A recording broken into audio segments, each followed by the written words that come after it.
अब देखिए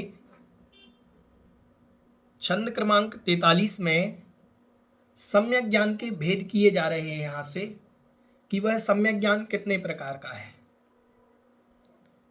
पहले तो अपन ये समझ लें कि सम्यक ज्ञान क्या है। तो वास्तविक वस्तु तत्व जो है वो सम्यक ज्ञान है। अब सम्यक ज्ञान तो केवलक ज्ञान है, मति ज्ञान है, श्रुत ज्ञान है, अवधि ज्ञान है, मनहापर्य ज्ञान है। 5 प्रकार के ज्ञान सम्यक कहे गए हैं। ज्ञान की 8 प्रकृतियां बनती हैं, जिनमें 3 ज्ञान मिथ्या रूप भी होते हैं, कुअवधि ज्ञान, कुमति ज्ञान और कुश्रुत ज्ञान। अब उनमें से जो 5 ज्ञान सम्यक ज्ञान रूप हैं, उसी सम्यक ज्ञान को ही प्रमाणिक माना गया है, उसी ज्ञान को ही वास्तविक माना गया है। अब भेद कैसे किए गए सम्यक ज्ञान में?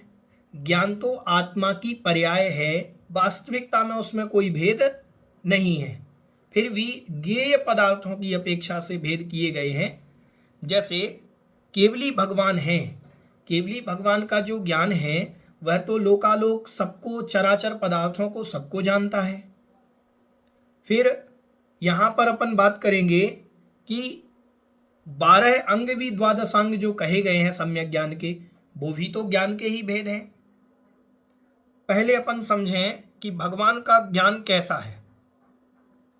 सम्यक ज्ञान जो सबसे विस्तृत है, जो अपन ने पढ़ा था कि काष्ठागत सुख विद्या, जिनकी विद्या काष्ठागत है, अनंत है, ऐसा वह केवलक ज्ञान है।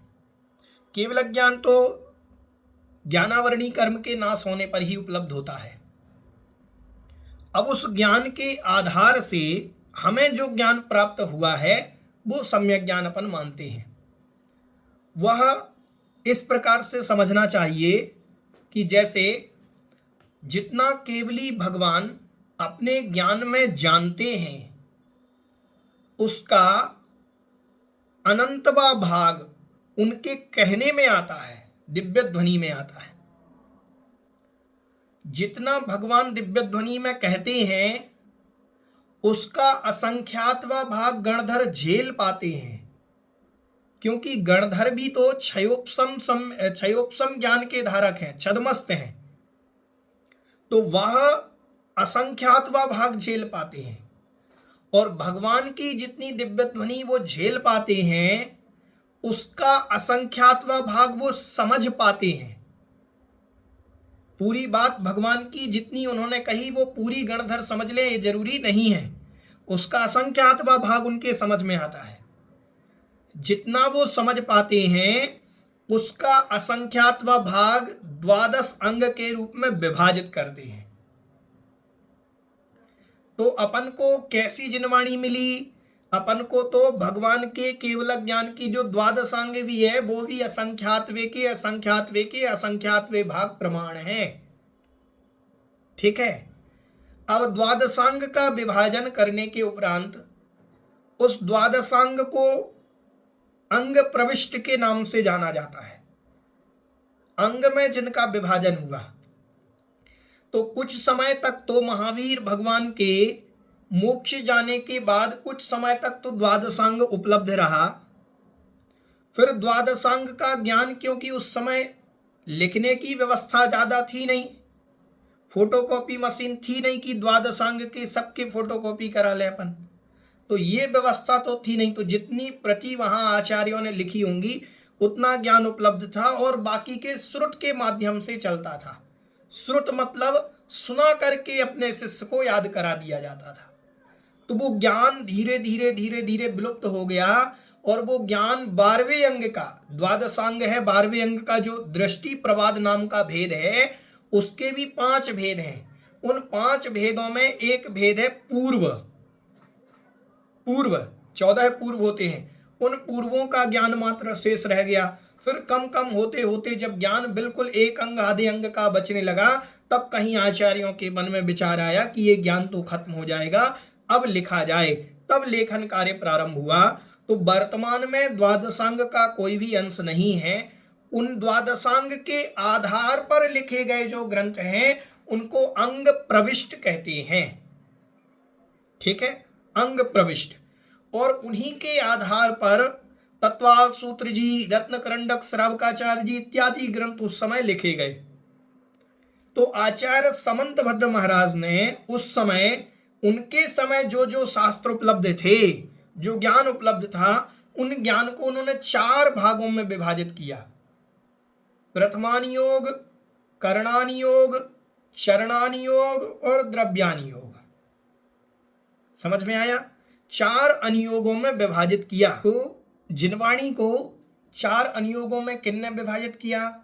आचार्य समंतभद्र महाराज ने, जिसमें प्रथम अनुयोग बनाया, करणानि योग बनाया, चरणानि योग बनाया, द्रव्यानि योग बनाया।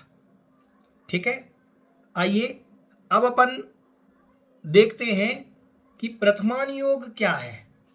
प्रथमानि योग की कैटेगरीज में कौन कौन से ग्रंथ आते हैं, कैसा विभाजन आचार्य महाराज ने किया।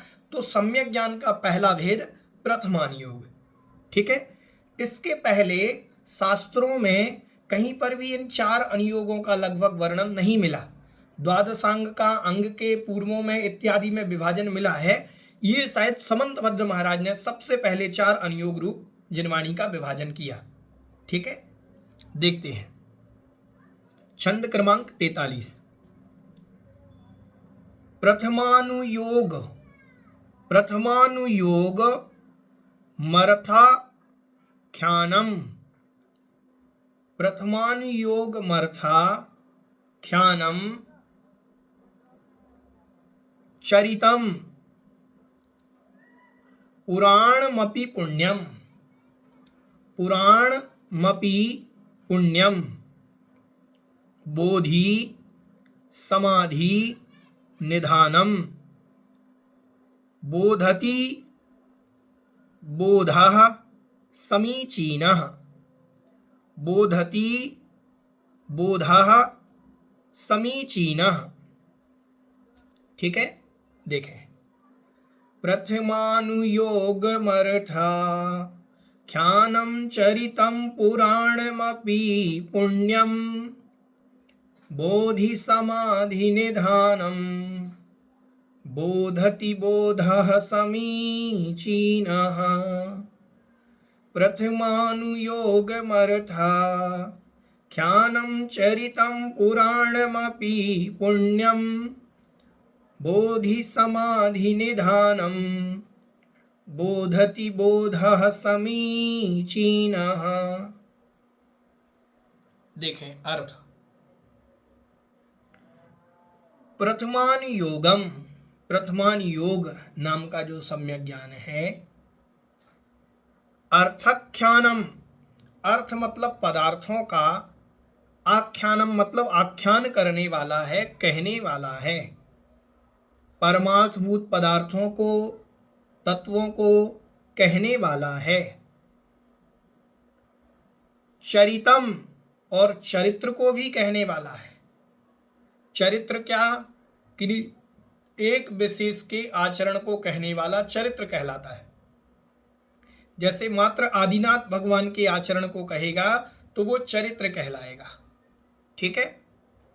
पुराणम अपि, और पुराण को भी।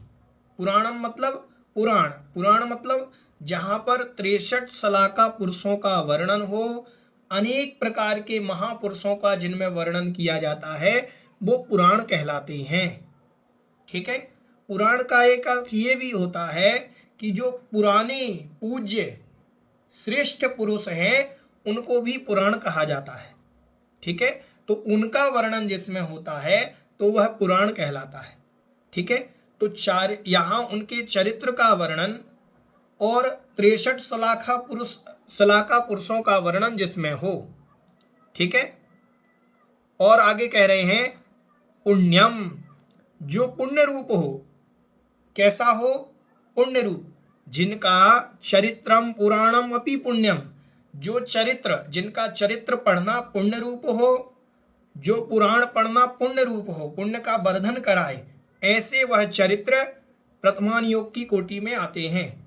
ऐसा चरित्र नहीं जिन चारित्र से पाप में वृद्धि हो, राग हो, ठीक है, हिंसा की भाव बने, ऐसे चारित्र नहीं। कैसे चारित्र? जिनसे पुण्य बढ़े, पुण्य में वर्धन हो, ऐसे वह चारित्र, ऐसे वह पुराण। तथा बोधि समाधि निधानम। बोधि, बोधि मतलब होता है रत्नात्रय। बोधि मतलब रत्नात्रय, सम्यक दर्शन, सम्यक ज्ञान, सम्यक चारित्र। तो बोधि का समाधि, समाधि मतलब होता है ध्यान। समाधि मतलब क्या होता है? ध्यान। तो जो बोधि मतलब रत्नात्रय का, समाधि मतलब ध्यानों का, निधान, निधान मतलब पिटारा हो। किसका पिटारा है जो प्रथमान योग? रत्नात्रय का और ध्यान आदि का, धर्म ध्यान, शुक्ल ध्यान आदि का जो पिटारा है। प्रथमान योग में रत्नात्रय के बारे में बतलाया जाएगा। प्रथमान योग हमारे लिए धर्म ध्यान, शुक्ल ध्यान के बारे में बतलाएगा। उनका जो पिटारा हो, बोधति बोधाः समीचीनाः। बोधति मतलब जानता है, बोधा मतलब वह सम्यक ज्ञान, समीचीनाः वह सम्यक ज्ञान प्रथमान योग रूप जानता है, उसको प्रथमान योग रूप जाना जाता है। प्रथमान योग रूप किसे जाना जाता है? जो अर्थ को कहने वाला हो, पदार्थों का आख्यान करने वाला हो, तथा पुण्य बढ़ाने वाले चारित्र को कहने वाला हो, जिनमें चारित्र का वर्णन हो, चरित्र का वर्णन हो, पुराणम अपि और 63 सलाका पुरुषों के चारित्र का वर्णन हो, जिनमें बोधि समाधि निधानम, जो प्रथमान योग वह कैसा हो? वह प्रथमान योग बोधि मतलब रत्नात्रय का, समाधि मतलब धर्म ध्यान, शुक्ल ध्यान आदि का, निधान मतलब पिटारा हो, ऐसा। बोधति मतलब जानता है, बोधा मतलब ज्ञान, समीचीना वह सम्यक ज्ञान, उसको प्रथमान योग नाम से जानता है। समझ में आया? वह सम्यक ज्ञान किस नाम से जाना जाता है? प्रथमान योग के नाम से जाना जाता है। ठीक है, सरल है छंद। तो प्रथमान योग में क्या क्या आते हैं अपन सामान्य से समझो, जहां पर पदार्थों का कथन हो और जिनमें जीवन चरित्र का वर्णन हो, जैसे आदि पुराण, 24 पुराण, महापुराण, ठीक है, श्रीपाल चरित्र, श्रेणिक चरित्र, ठीक है, तो जीवनधर चरित्र इत्यादि चरित्रों का वर्णन हो, उत्तर पुराण, हरिवंश पुराण, ये सारे ग्रंथ जो हैं ये प्रथमान योग की कैटेगरीज में आएंगे। किस में आएंगे? प्रथमान योग में, क्योंकि इनमें बोधि समाधि रत्नात्रय और ध्यान आदि के भंडार हैं तथा पूज्य पुरुषों के चरित्र को बतलाने वाले हैं। ऐसे ये ग्रंथ सम्यक ज्ञान के अंतर्गत प्रथमान योग में गिने जाएंगे।